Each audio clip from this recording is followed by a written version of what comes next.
Hi നമസ്കാരം, voice of മുജീബിലേക്ക് ഏവർക്കും സ്വാഗതം. ചാനൽ ആദ്യമായി കാണുന്നവർ സബ്സ്ക്രൈബ് ചെയ്യുക, ലൈക്ക് ചെയ്യുക, നിങ്ങളുടെ അഭിപ്രായങ്ങൾ കമൻറ്റായി രേഖപ്പെടുത്തുക.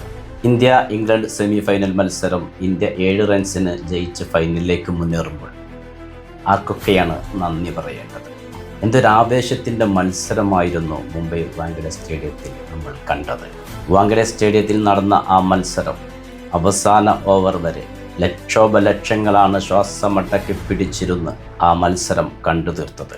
അവസാന ഓവറുകളിൽ രക്തയോട്ടം നിലച്ചുപോയ നിമിഷങ്ങളായിരുന്നു. അതിൻ്റെ കാരണം മറ്റൊന്നുമല്ല, ഇന്ത്യ 253 എന്ന വലിയ സ്കോർ പടുത്തുയർത്തിയിട്ടും അതിലൊട്ടും ലവലേശം ഭയമേതുമില്ലാതെ ജേക്കബ് ബത്തേൽ എന്ന പോരാളി വാങ്കഡെയിൽ നടത്തിയ ആ മുന്നേറ്റം തന്നെയായിരുന്നു. 48 പന്തുകളിൽ 105 റൺസ് എടുത്താണ് ജേക്കബ് ബത്തേൽ കീഴടങ്ങിയത്. ടോസ് നഷ്ടപ്പെട്ട് ബാറ്റിങ്ങിന് അയക്കപ്പെട്ട ഇന്ത്യക്ക് വേണ്ടി ഓപ്പൺ ചെയ്യാനെത്തുന്നത് സഞ്ജു സാംസണും അഭിഷേക് ശർമ്മയും. കഴിഞ്ഞ മത്സരത്തിന് വിപരീതമായിക്കൊണ്ട് ഇത്തവണ സ്ട്രൈക്ക് തുടങ്ങിയത് സഞ്ജു സാംസൺ. മത്സരത്തിന് മുമ്പ് പലരും പറഞ്ഞു വച്ചിരുന്നു, ആർച്ചർ എന്ന ലോകോത്തര ബൗളർക്ക് മുന്നിൽ സഞ്ജു പലപ്പോഴും ചൂളിപ്പോയിട്ടുണ്ട്, സെമിയിലും അതിന് സാധ്യതയുണ്ട്, സൂക്ഷിക്കണം, കരുതിയിരിക്കണമെന്ന്. പക്ഷേ ആദ്യ ഓവർ ബൗൾ ചെയ്യാനെത്തിയ ജോഫ്രെ ആർച്ചറുടെ മുന്നിൽ 2 പന്തുകൾ ഒഴിവാക്കി വിട്ടപ്പോൾ 3-ാം പന്ത് ബൗണ്ടറിയിലേക്ക് പറത്തിക്കൊണ്ട് തൻ്റെ നയം വ്യക്തമാക്കുന്നു സഞ്ജു സാംസൺ. ഷോർട്ട് ബോളുകൾ കളിക്കാനറിയില്ലെന്ന വിമർശനം നേരിടുമ്പോഴും സഞ്ജുവിനെതിരെ പ്രയോഗിക്കേണ്ട ആയുധം ഏതെന്ന് കരുതി വെച്ചുകൊണ്ട് തന്നെ ആർച്ചർ വീണ്ടും സഞ്ജുവിനെ പരീക്ഷിക്കാൻ ഒരുങ്ങുമ്പോൾ ആ പന്തിനെ പറത്തിവിട്ടത് ഗാലറിയിലേക്കാണ് സഞ്ജു സാംസൺ. ആർച്ചർ തൻ്റെ 2-ാം ഓവർ ബൗൾ ചെയ്യാനെത്തിയപ്പോഴും ആദ്യ പന്ത് 4-ലേക്ക് പറത്തിക്കൊണ്ട് തന്നെയാണ് സഞ്ജു തുടക്കമിട്ടത്. പക്ഷേ 15 റൺസിൽ നിൽക്കുമ്പോൾ ആ ഓവറിൽ സഞ്ജു സാംസണെ ഇംഗ്ലണ്ട് ക്യാപ്റ്റൻ ഹാരി ബ്രൂക്കിൻ്റെ കൈകളിൽ എത്തിച്ചതാണ്. അനായാസം കൈകൾ ഒതുക്കാവുന്ന ആ ഒരു ക്യാച്ച് വിട്ടുകളയുന്ന കാഴ്ച ക്രിക്കറ്റ് ലോകം കണ്ടു. പടത്തലവൻ തന്നെ മത്സരം കൈവിട്ടപ്പോൾ ഇംഗ്ലണ്ട് ബൗളർമാർക്ക് പിന്നെ മറ്റൊന്നുമുണ്ടായിരുന്നില്ല. പുതുജീവൻ ലഭിച്ച സഞ്ജു സാംസൺ സച്ചിൻ ടെണ്ടുൽക്കറുടെ നാമധേയത്തിലുള്ള പവലിയനിലേക്ക് സിക്സർ പറത്തിക്കൊണ്ടാണ് തൻ്റെ പുതുജീവൻ ആഘോഷിച്ചത്. പിന്നീട് ആർച്ചർ ബൗൾ ചെയ്യാൻ വന്നപ്പോഴെല്ലാം സഞ്ജു സാംസൺ തൻ്റെ വിശ്വരൂപം കാണിച്ചു. ബൗളിങ്ങിൽ 4 ഓവറിൽ ആർച്ചർ വഴങ്ങിയത് 62 റൺസാണ്. 4 സിക്സുകളും 3 ഫോറുകളുമായിരുന്നു സഞ്ജു സാംസൺ മാത്രം ആർച്ചർക്കെതിരെ നേടിയത്.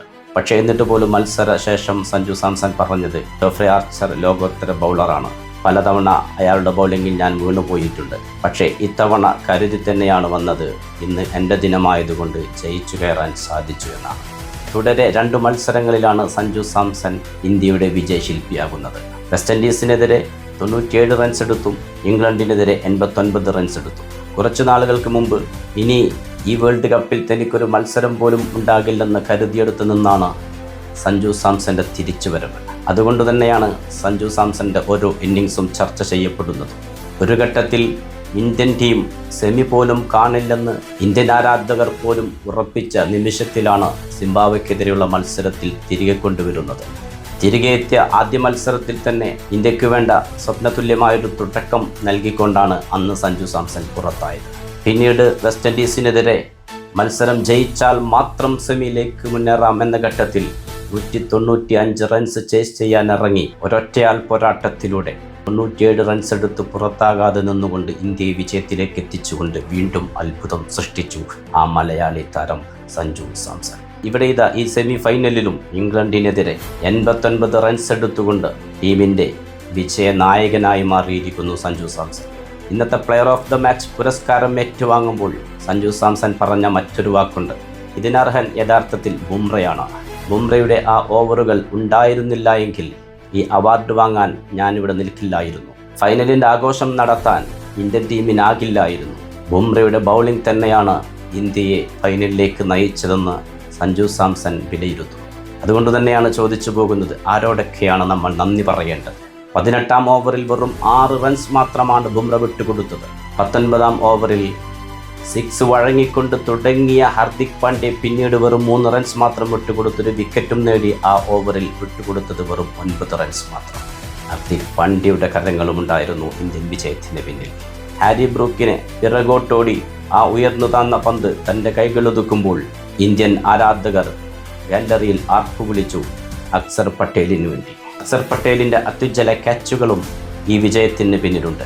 ആ ഒരു ക്യാച്ചിൽ അവസാനിച്ചില്ല അക്സർ പട്ടേലിന്റെ ഫീൽഡിങ്ങിലെ മികവ്. ഒരു ഘട്ടത്തിൽ ജേക്കബ് ബത്തേലും വിൽ ജാക്സും കൂടി ഇംഗ്ലണ്ടിനെ വിജയത്തിലേക്ക് കൊണ്ടുപോകുമെന്ന് തോന്നിച്ച ഘട്ടത്തിൽ ഹർഷദീപ് സിംഗിന്റെ ബൗളിങ്ങിൽ സിക്സിലേക്ക് പതിക്കുമായിരുന്ന ആ പന്തിനെ ഒരു പറക്കും ഫീൽഡിങ്ങിലൂടെ സേവ് ചെയ്ത് ശിവം ദൂബെയുടെ കൈകളിലേക്ക് തട്ടിയിടുമ്പോൾ വീണ്ടും ഇന്ത്യൻ ഗാലറി ആഘോഷത്തിന്റെ നിമിഷങ്ങൾ പങ്കിട്ടു. അവസാന ഓവറിന്റെ ആദ്യ പന്തിൽ ഒരു സിംഗിൾ ഡബിളാക്കി മാറ്റി സ്ട്രൈക്ക് എടുക്കാനുള്ള ശ്രമത്തിൽ ജേക്കബ് ബത്തേലിനെ ഒരു കൃത്യമായ ത്രോയിലൂടെ ഹാർദിക് പാണ്ഡ്യ സഞ്ജു സാംസൺ ആ പന്ത് കൈമാറുമ്പോൾ വളരെ സൂക്ഷ്മതയോടെ കൈകളിലൊതുക്കി ആ റൺഔട്ട് നേടിയെടുക്കുമ്പോൾ ഇന്ത്യൻ ക്രിക്കറ്റ് ആരാധകരുടെ ആഹ്ലാദത്തിന്റെ നിമിഷങ്ങളായിരുന്നു.